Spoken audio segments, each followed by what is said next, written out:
Hello,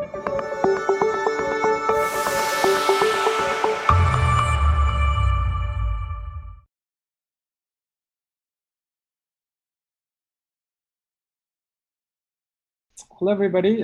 Thank you for joining this workshop, part of the ML in Healthcare Summit tomorrow. Just a quick note that you would have received an email from Hopin for access to the summit tomorrow. If you haven't received them, please do send me a message in the chat, or you can send me an email for us at tronomachineLearning.com. And I just also wanted to say a quick word to our sponsor, also Loblaw. They will also be hosting a booth tomorrow, so please do visit them in the booth as well too. So with that, I'm going to hand over the virtual mic to both the speakers. Awesome, great. Thanks for us. Good afternoon, everyone. It's at least a gloomy afternoon here, but hey, a fun-filled afternoon as far as I'm concerned. My name is Das Yuvaraj. I'm the Senior Director of R&D within Loblaw. It's a specific R&D group that's focused in health applications. I hold a PhD in biomedical engineering and spent the past 15 years helping transition medical device technologies from laboratory concepts all the way through to commercialization with this in-between hurdle called regulatory approval. So that's been sort of my journey and where I am now at Loblaw, heading up this R&D group. Gives me great pleasure to be sharing this virtual podium with Tzvi, who is actually a lot more present in these TMLS events, and most of you might be already familiar with him. And he's a colleague of mine at Loblaw. And I'll pass this mic back to Tzvi to do his intro. Go ahead, Tzvi. Thank you, Tas, for the introduction. Similar to Tas, I also have a PhD from the University of Toronto, working on actually structures of protein. Those of you who came from the session at Cyclica, these are the kind of problems that I was studying rigorously at my PhD. After I finished the PhD, I went to the Hospital of Sick Children to try to apply what I learned in the PhD in the world of drug discovery, and worked on problems related to brain tumors, glioblastomas, medulloblastomas, trying to merge data sets from different sources and trying to get to molecules, promising molecules for therapeutics. I left the Hospital of Sick Children and did an MBA at Ryerson with a focus on technology and innovation, trying to understand the business drivers of innovation and what kind of innovation goes from the lab to the market, and what are the forces that shape innovation adoption at the market. And after I finished the MBA, I was fortunate to work on a number of projects as a freelancer. Some of them were with pharmaceutical companies, but there was a string of projects with Syngenta, is a seed manufacturer, that led me to a project to try to predict yields in soybean fields, and a project that was awarded the first place in a KDD conference in 2017. And led me kind of on a mission of trying to get machine learning in the context of problems that are facing corporates in the life science space. And eventually I found myself a year ago at Loblaw, going back to my core competencies around healthcare and machine learning, and trying to apply it to the large data sets within the Loblaw umbrella, as you'll hear in the talk. So the way we divided this talk is to present to you some of the underlying structures and the way we organize ourselves as a data science team, because we work as a team, not as individuals. And after that, this will be presented by Tas. And after that, I'll come back and talk about specific insights that we gather from our studies of cardiometabolic disease patients. And we have a lot of them because these are such a common diseases that we're just bound to have many of these patients within our network. So we're trying to learn from the past patterns of treatments and behaviors in these patients to try to improve the way we treat or provide services and treatments for these patients. Perfect. Thanks, V. I'll cover this initial set here. So most of you are familiar with Loblaw, clearly, particularly with sort of what we call the banners, the labels on the right half of this word cloud, if you will, or trade name cloud, such as Loblaw, PC Express, PC Finance, Joe Fresh. There is another aspect to it, which is the set of banners that you see on the left of this collection, which is largely bannering up under the Shoppers Drug Mart banner, which was acquired by Loblaw. And that, you're again quite familiar with Shoppers Drug Mart itself, but there are a few entities that kind of banner up underneath that, which span a lot broader health spectrum beyond prescription dissemination, which is Medisystems, which relate to drug manufacturing itself, other supportive technologies provided through Wellwise, and also there are specialty entities that provide services to long-term facilities. And another aspect of it is an infrastructure provider who acts as the conduit for information transfer between health providers. That's QHR. And the net result of all of this is a plethora of business units with various access to the various access to different customer base as well. So if we move to the next slide, what you're going to see is there is this large wealth of data and business units that interact in a cohesive manner. And to surface some of the solutions, we have structured ourselves within data science at Loblaw under various verticals spanning, again, what you would see in a typical data heavy, data native company such as data engineering, a whole group of units that are focused on customer insights. But then there is business intelligence. Privacy form an integral piece as well. And since our brick and mortar business is largely transactional, we have a pricing team as well. But last but not least, there is a separate sliver or a grouping within data science that focuses on data science health. That is the group where Tzvi and I reside, and our aim is to leverage and work in partnership with these other entities to surface solutions as well. And again, so you have this business units, you have this various verticals who are well positioned to leverage and support the business units. What that allows us to do is ask some very foundational questions that impact Canadians every day. How may we, for example, empower our customers to manage their health better? And then if you take another subgroup within our customer population, those who suffer from chronic diseases, how may we empower the chronic disease patients to manage their health and ultimately live life well, which happens to be our motto as well. So that you can think of it as our primary driver. And we try to meet these challenges not, as we just mentioned, as individuals, but instead by embracing design thinking as a foundational mechanism. And in the next slide, we show you, again, a design thinking approach for those who are familiar with design thinking.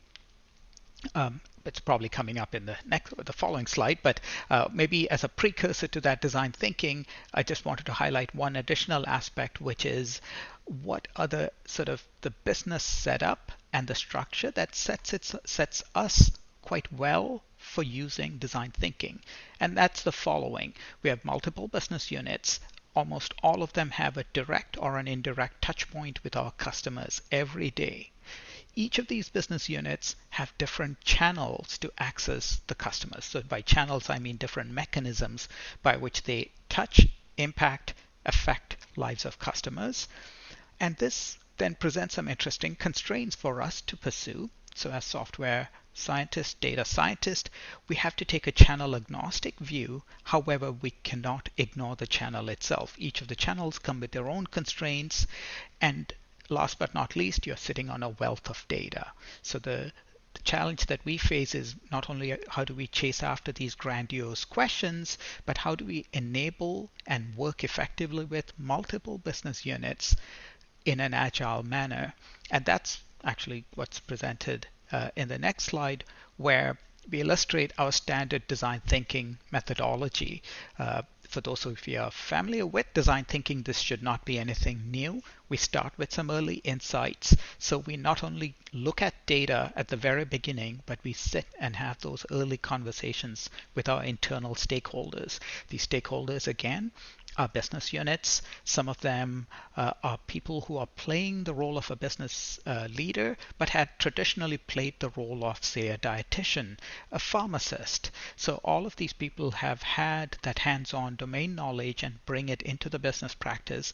We engage with them to craft some how may we questions, then use some early insights to build models to go back and challenge our problem statements. That's the next block you see. So it's an iterative process. Once you have crafted your problem and developed an early model, then you're able to figure out, do I have enough signal in my data? If not, how do I flag, identify, and bring in these additional data sources, internal and external? Again, we assess the quality, the validity of such data by tightly integrating with our business partners, our stakeholders, leading to a model development, which then gets brought up to a point what we call a proof of concept. We don't pretend to be the production engineers. Instead, we have an enablement arm that then takes such solutions that have been now technologically and clinically de-risked to a state that can be now integrated into a medical device, non-medical device, or any other solution that can then be customer facing. So it's that iterative model that we follow that is very integral to our way of thinking, way of communicating with other business units. That's the process, or the methodology, if you will, that we follow. And we follow that by creating our teams in a way that can support or leverage the many enablers that we have. So one of the key enablers is the aspect of multidisciplinary teams. Tzvi comes from a strong life sciences background, myself from an engineering background. We have a good mix of similarly chemists and mathematics majors in our group. And the idea is to embrace that multidisciplinary nature in each of our teams. And we are growing as a team of teams. By that, what I mean is we are embracing a pod structure where each pod has the luxury of focusing on a specific problem. Each pod has some team members who are native to the pod. This would be the data scientist, and the data scientist with a data engineering flavor in their skill set. This is the proverbial data wrangler, if you will. And along with that, we have others who come into the pod in a supporting role, whether it's a technical lead who comes in and provides the right infrastructure know-how for the team to stand up a right infrastructure for a particular problem. The data science lead who brings in and ensures that the ML practices are consistent across the pods and acts as a force multiplier to ask the right questions for each of the pods to unstick them, if you will, from sticky problems. And then there is an important role which is called technical program manager. As we mentioned before, we interact with our business units, and that link with the business unit is ever so vital.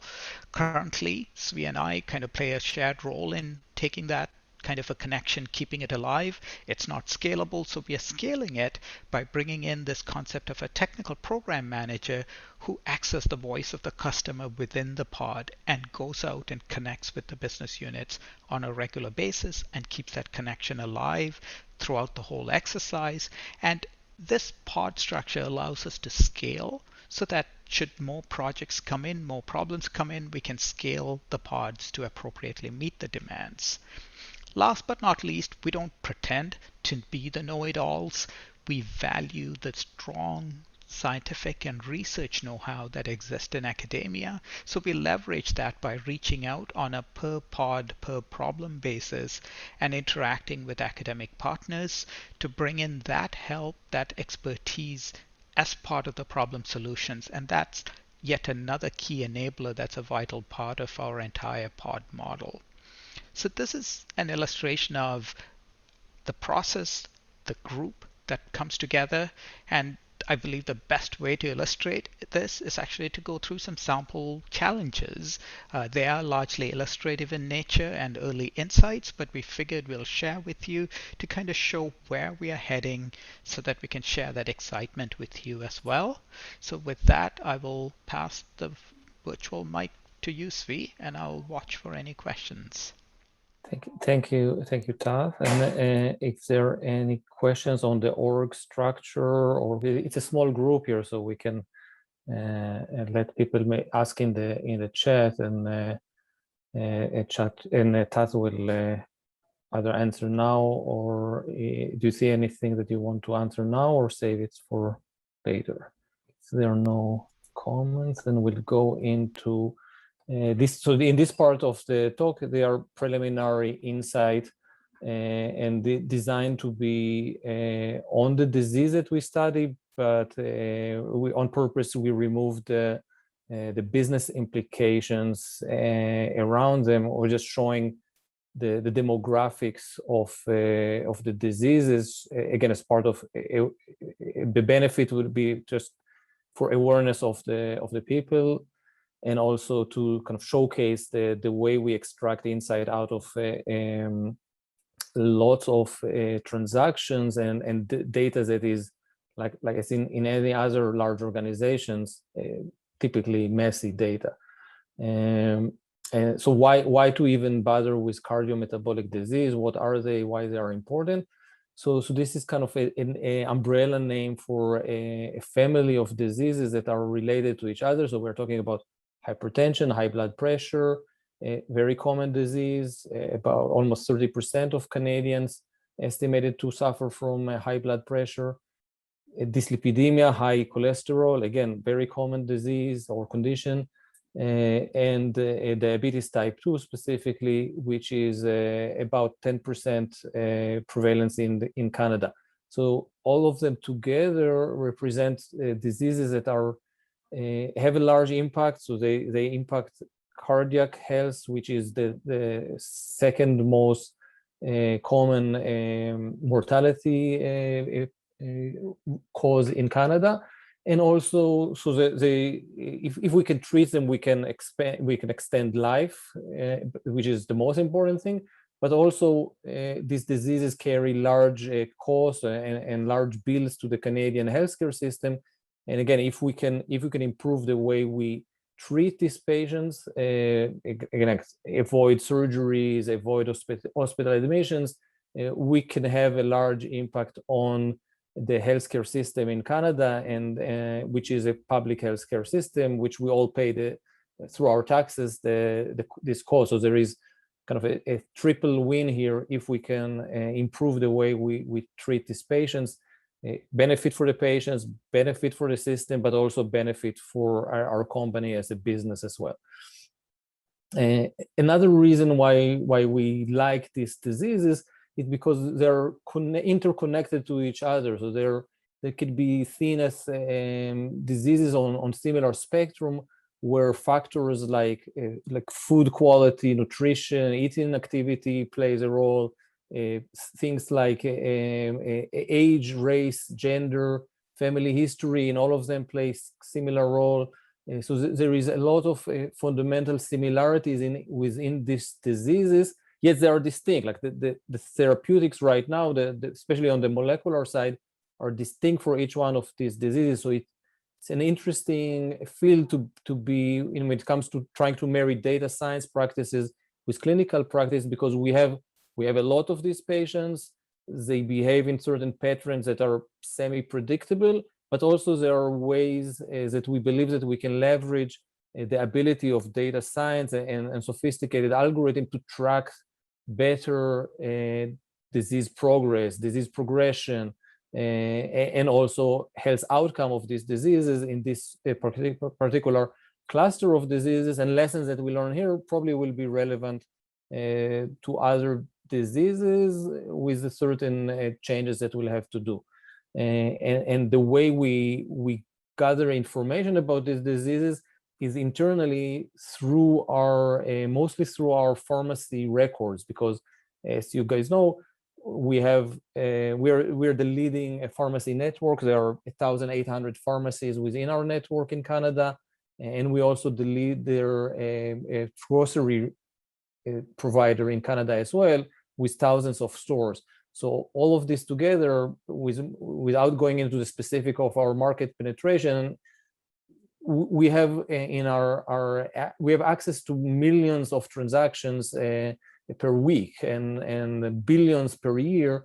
So out of all of this sea of transactions, we can, if we know how to, if we can identify the right patients, if we can identify the right drugs, if we can link these data sets to additional data sets, we're sitting on a treasure trove of data that we can learn a lot about the behavior of the individual, of the patients, but also the behavior of the system, the behavior of prescribers, the behavior of pharmacies, the services that are being provided, and how what is the response of people to services. So there are a lot of studies that we can do to shed light into behaviors in this domain.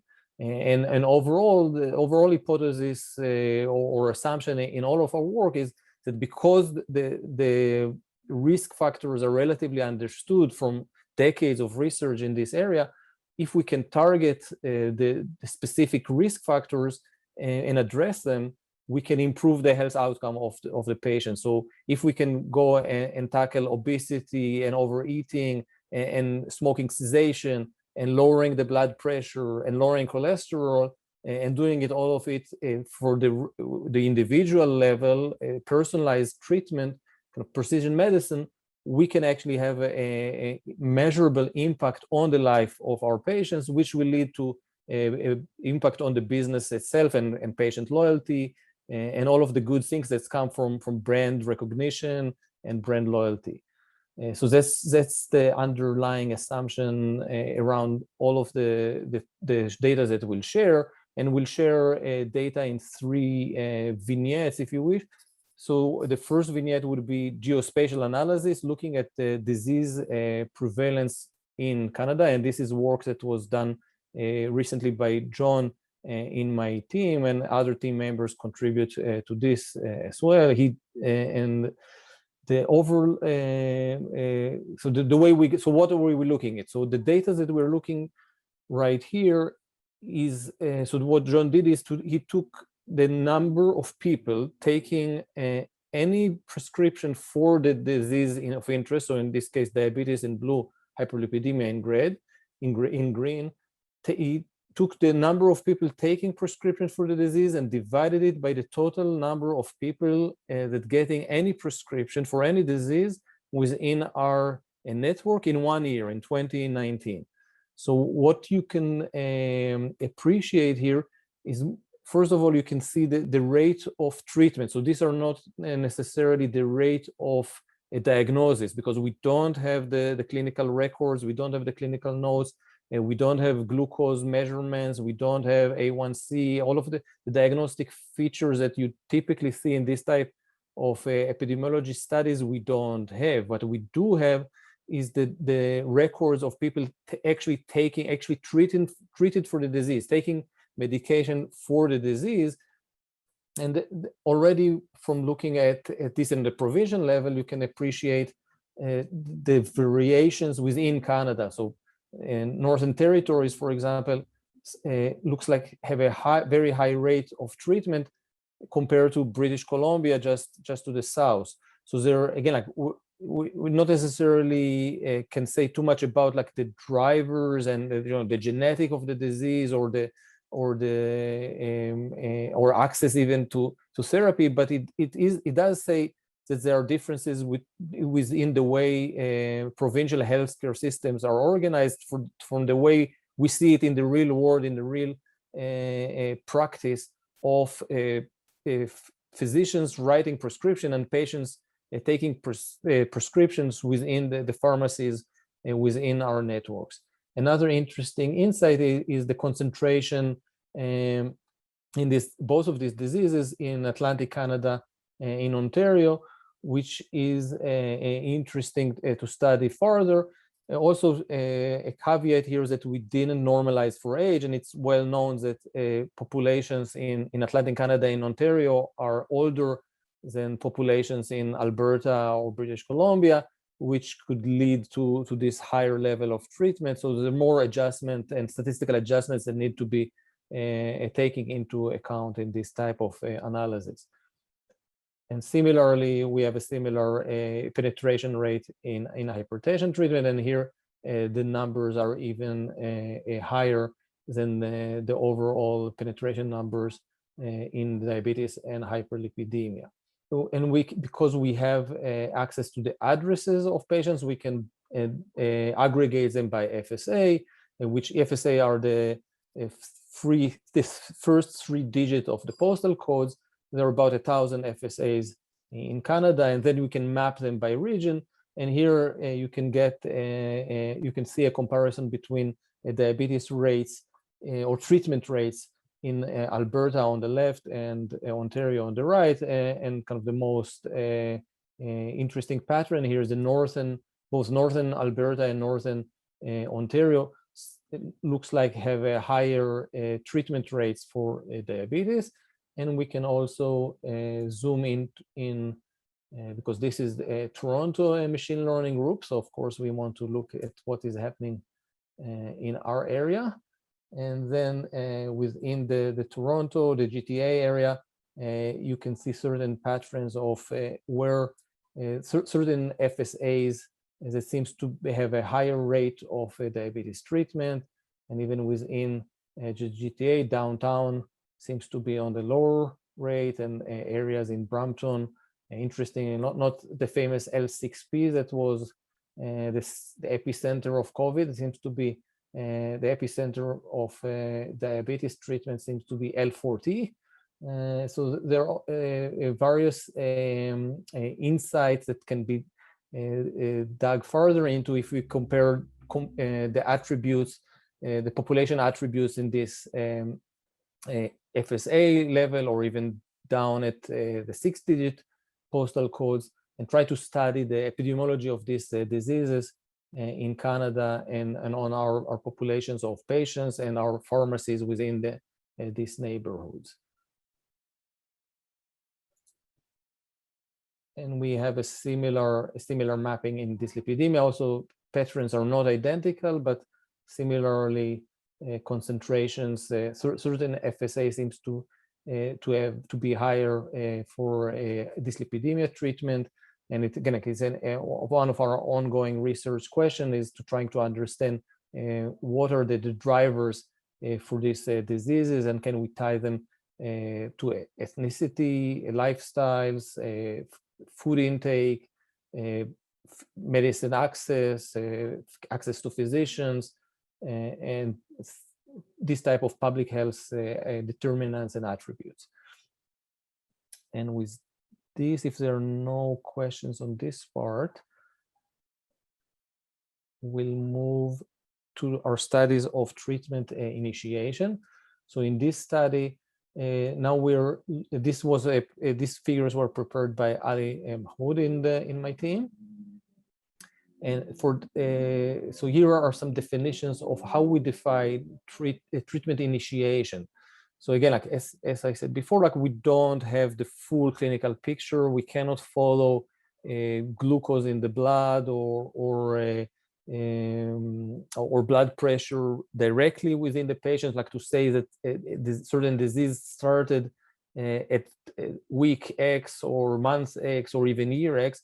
But what we can do, because we have access to the prescription record, we can definitely see what is the first date that a person received a prescription for a medication that is associated with the disease of interest, and to be coupling this with a filter of 120 days from the first time that we see any prescription for this person.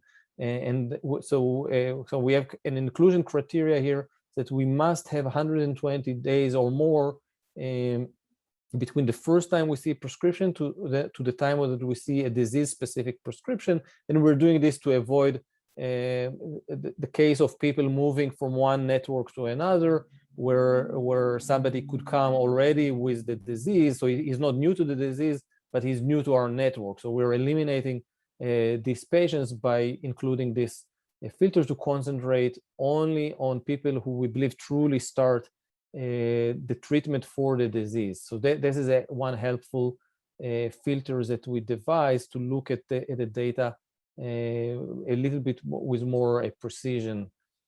And then once we apply this filter, another transformation here that Ali is doing is normalizing.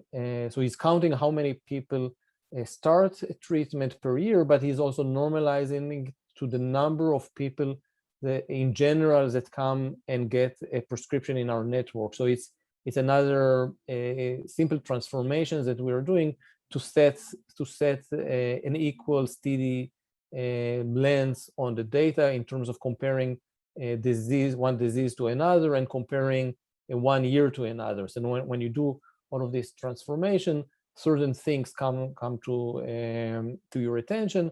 One of them is the way the prevalence of the diseases here that we see in initiation matches, and it's not a surprise really that it matches what we saw in the previous slides when we looked at overall disease prevalence. But in the previous slides, we didn't normalize it to look at the initiation. Here we're just looking at initiation, which patients are starting with the disease per year, and then we see again higher initiation rates in hypertension versus hyperlipidemia and diabetes.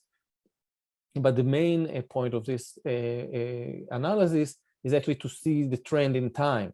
And when you look at the trend in time, what is striking here is that we see a growing trend for initiations in hypertension treatment, while other diseases, either condition, hyperlipidemia and diabetes, don't have a sharp rise in the treatment rates among years. And even more striking is what we see what happened in 2020. So the year of the pandemic, we see a very sharp drop in hypertension initiation. Less people are going to our pharmacies to get a prescription to lower their blood pressure. And that's not because people suddenly started to become healthy because of the pandemic. I mean, that would be a wishful thinking. That's not likely the explanation here. And why is hypertension dropping and hyperlipidemia and diabetes is not dropping or even elevating slightly? So treatment for cholesterol is elevating, treatment for diabetes is elevating, while treatments for hypertension or starting hypertension treatments are dropping. So if you have an answer for this, you can put in the chat. If not, I'll by the end of the talk, I'll put in my explanation for that. And then we can dive into the data even more deeper by looking at gender, for example. So here Ali is separating genders in female patients versus male patients, and again looking at treatment initiation for diabetes. And once you do this again, so it's important to know that these are not actual numbers. We might have more females than males.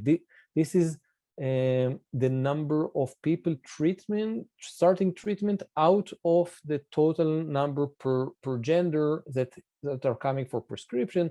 And when you do this type of transformation, you see that first of all, you see that there are higher treatment initiation rates in males versus females, and this is something that is known from the literature as well. Diabetes have higher rates in males versus females, although it's considered that females have more complex diabetes cases. But here we're looking just at kind of the sheer impact of diabetes on males versus females when it comes to initiations.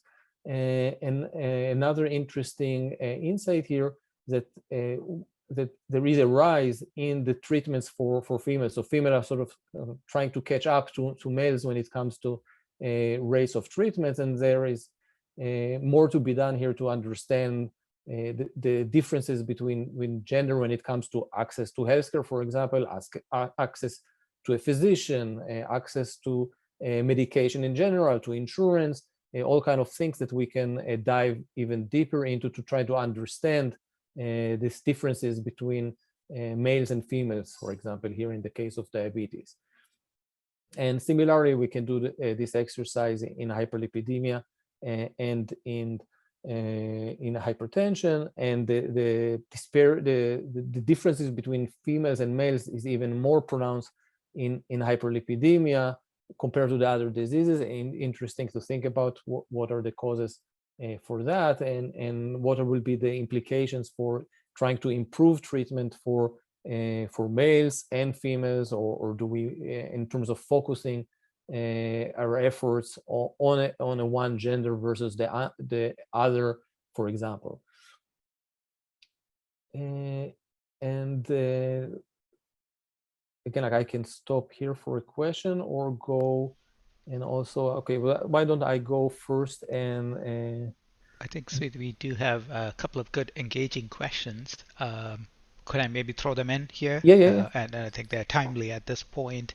So the first one from Anush is it because of diagnosing hypertension requires an in-person doctor visit? So that's his hypothesis for blood pressure measurement compared to cholesterol or diabetes, where maybe it's a blood test, as a hypothetical observation for why we see this drop in initiation of treatment for hypertension.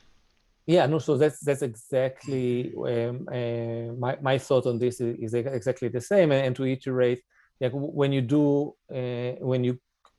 to prescribe a blood pressure or hypertension medication, the physicians will likely rely on his own like measurement, like in-office measurement of blood pressure. And these, unfortunately, are not available through the pandemic, because we know that many physicians prefer to do on virtual consultation, and then you can't really do blood pressure monitoring when you're consulting virtually, while you can still send a person to go to the lab and draw blood and do a glucose fasting test or cholesterol test in the lab.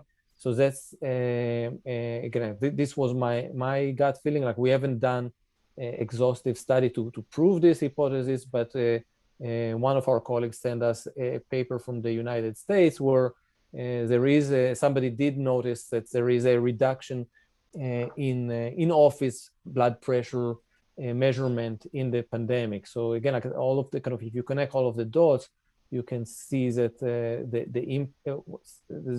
there is likely a stronger impact on the pandemic on hypertension medication versus and other diseases. So it's definitely you get the prize for this answer. Interestingly, Fedor, I hope I get your last name right, Suzalev, I believe, has a more, I guess, a deeper insight. This is coming in, I believe, from the change in the whole regulatory landscape and reimbursement landscape. So this is the other part we have seen in academia as well. That is, hypertension control in Canada has been in a decrease since 2010. Absolutely right, especially in the female population. Many factors you have identified: government focus around initiatives, industry's decreased interest, perhaps due to expiring drug patents, and loss of interest in the primary care physicians. So this is an interesting observation. As we pointed out in the early parts of his slide, you're right, this is an unfortunate situation, but the fact that it is a rather complex disease that has a comorbidity with diabetes perhaps can be used as a platform to bring about that attention. That is essentially, one of the key things Tzvi showed in that sort of a multi-connected network of that's underlying this. And you're so right, Fedor. Like if you look at reimbursement, a diabetic patient can go to a pharmacist and have their medication review done, and there's a reimbursement model for it. The hypertension piece is not as prevalent, is what I can say, across the country. Province to province, there's a difference. So you're absolutely right on that regard as well. And Tzvi, any other points or observations on this sort of a longer term trend as well that we've been hearing from our pharmacy colleagues? Yeah, no, and reimbursement is definitely an issue that we intend to study even further.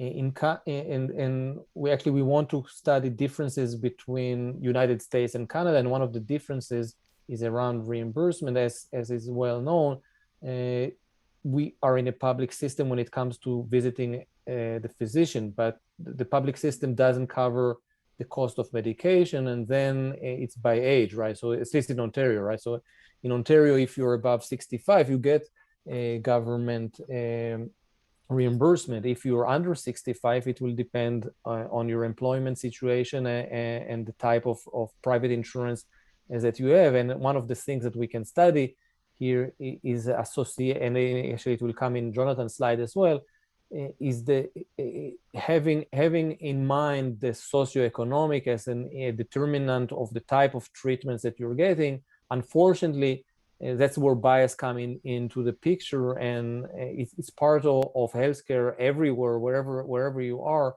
That if you have a car to go to see your doctor, if you don't have a doctor, or if you live in an area where there are no doctors and you need a car to see the doctor, do you need in medication coverage, like insurance coverage, all kind of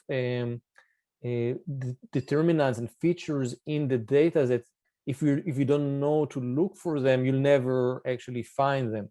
So that's an example where here, even in this plot, so in this plot, what Jonathan is doing is looking again like at the initiation only at people who are starting treatment for diabetes, hyperlipidemia, and hypertension, and looking at the age and age distribution per gender per disease. So you see the age distribution from 20 to 100 in blue for females and in brown for males, and you see these patterns across the three diseases of interest. So here for the comment about insurance, because 65, at least in Ontario, and this is predominantly Ontario, you would have, if it was only let's say in a binary world where only if you were 65 you had government in coverage, and then you would see only 65 and above, and below 65 you won't see any coverage. So we don't see like this type of kind of very sharp distortion, and the reason is quite obvious, because most people under 65 are still in the workforce, and they have a coverage from a private insurance, and even if they are not covered by private insurance, some of them will belong to certain public coverage. So we don't see a very sharp drop in initiation below 65, for example, and the diseases are, after all, aging diseases. So we do see that for all of these diseases, there is a kind of a tail going down even to the 80s, where people from 50 to 60 or 70 are more likely to start these diseases versus very young people under 20, let's say. Under 20, you don't see typically hypertension, hyperlipidemia, or diabetes. Another interesting observations that we notice is the differences in the distribution between females and males, and this is not necessarily a socioeconomic difference or bias in the data. A lot of it is an attribute of the clinical picture of these diseases. but it's also a reflection on the way we identify diseases, because again, as I said, we don't have the clinical notes, we don't have the actual diagnosis. What we see are the drugs. And so what happened here is after we dive a little bit to understand why we see a peak in female in their 30s, while males in their 30s don't have a peak like this in diabetes. This is a kind of a point of debate. Is this really diabetes or not? Because there are, first of all, there is the gestational diabetes. So there is diabetes in pregnancy. So the first thought was that what we see here is actually a disease within disease. So it's the diabetes, but it's a subset of diabetes that is more common in pregnancy, and which will be associated with female, not with males. So that is one explanation. Another explanation is a disease called POC, polycystic ovary syndrome, which is actually infertility condition.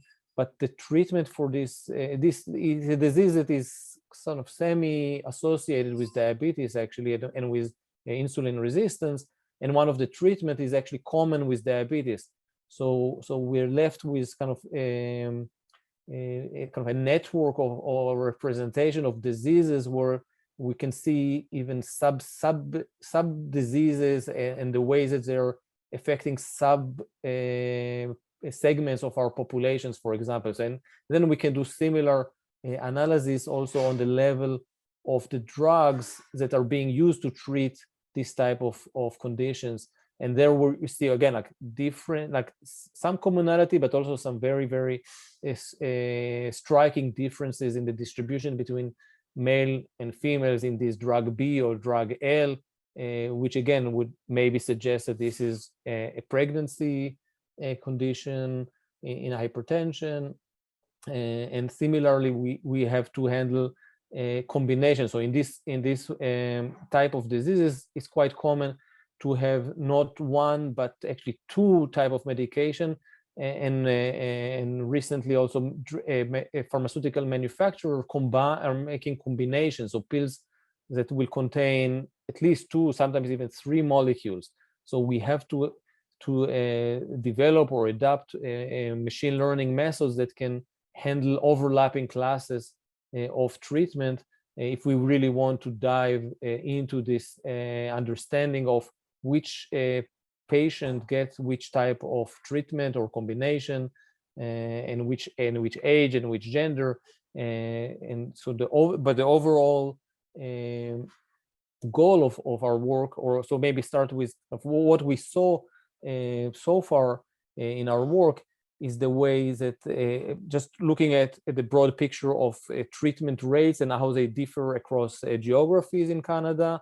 We saw treatment initiation, so how we start, how our treatment for diseases start, and what are differences in gender or across years, and what we can learn from this, and what lessons that can be learned from this that can be reflected back for our business. So our pharmacies can because their goal is similar to ours, is just to provide better treatment for more people, and better treatment for all of the people that we can do. So, but if we dive through the data and look for this type of insight, and develop the right models that eventually let us to do it automatically to the individual level, etc., there is a great potential here to string all of these data assets together, and eventually create the models that will be key to improving the health outcomes of our customers, but also improve the health of our business, if you wish. So that's where I want to stop my presentation and leave it for more questions and answers.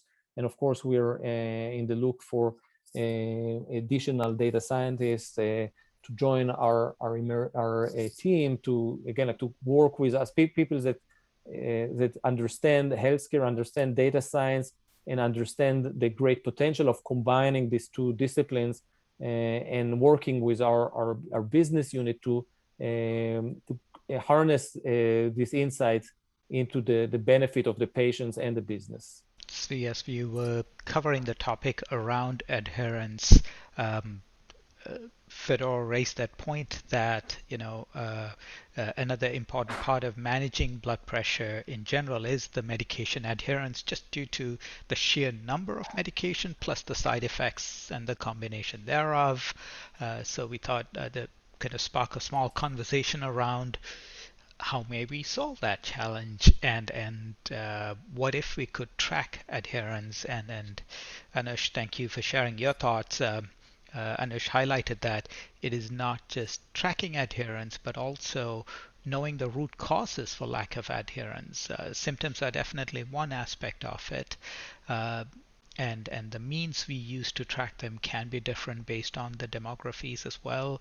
So this is where some of the work we are doing now in Tzvi's team are foundational in nature, because knowing the demography starts giving some insights, the age cohorts, the distribution across the provinces, because then you can overlay other information that are regional in nature, which we have access to as taxpayers as well, and hence decide what is the best mechanism, channel through which we could deliver such messages.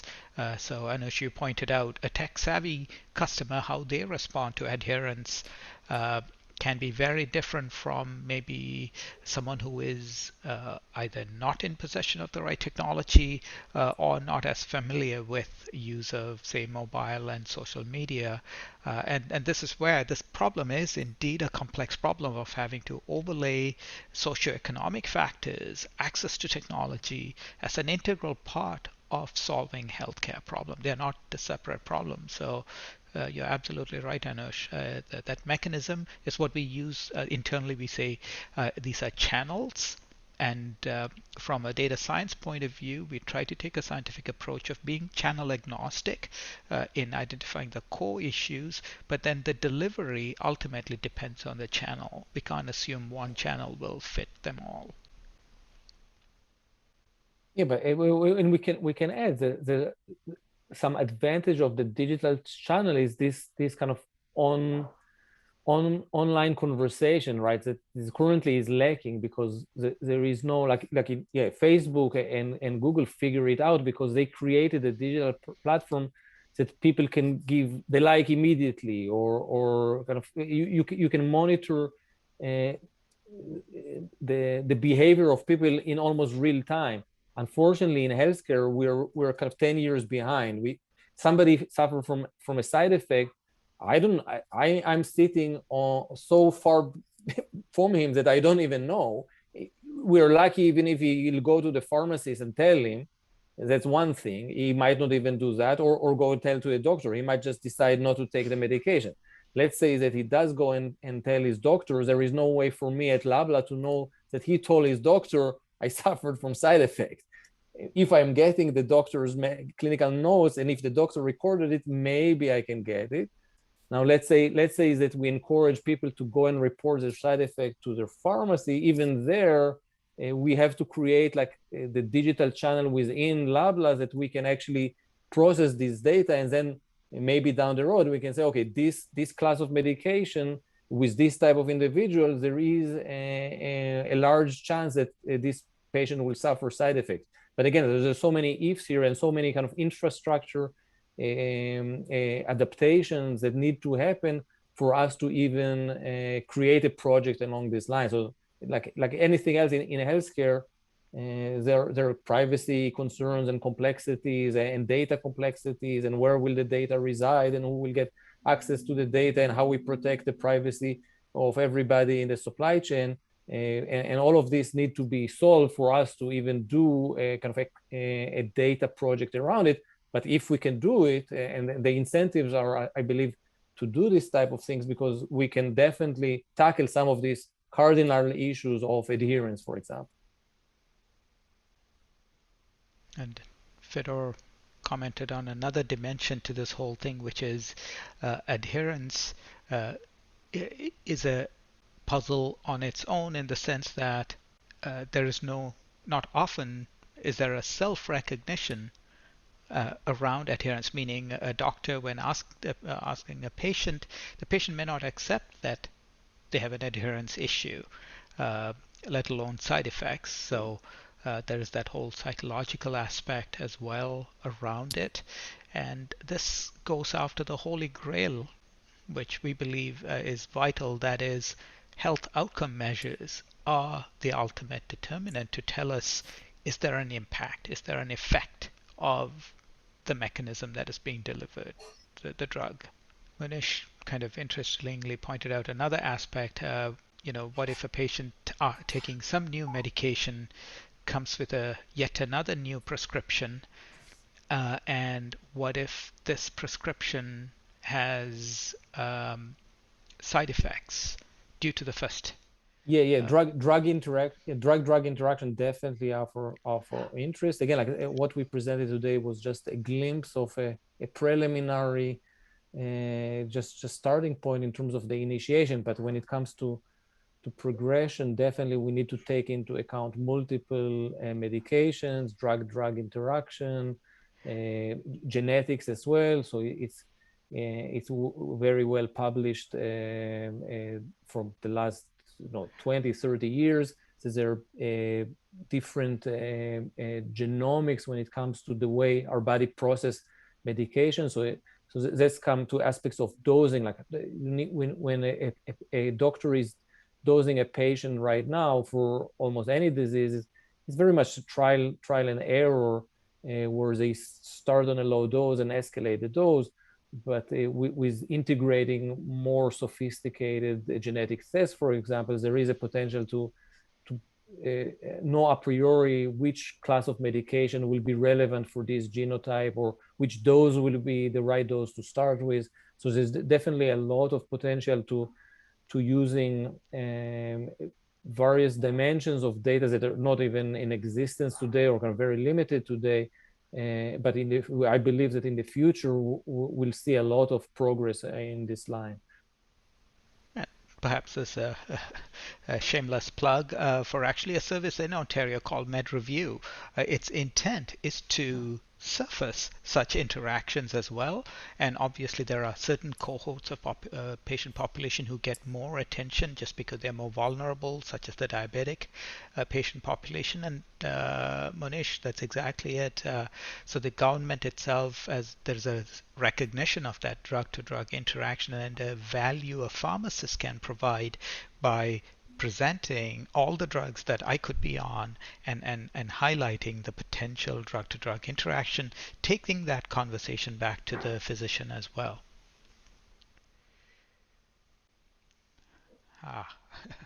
Gene-drug interaction, not at the moment, but it's a great topic to study for sure. There are no other questions for us. We will pass it back to you. Awesome. Thank you so much for a great presentation and workshop. This is great. Seeing all the comments and the topics definitely was very interactive for sure. So thank you. And just for the attendees, just a reminder that the workshop is recorded. We will be sharing the video and the slides with the consent from the speakers. And once again, please do look for an email from Hopin for the talks tomorrow. So thank you, everybody. Thanks, everyone.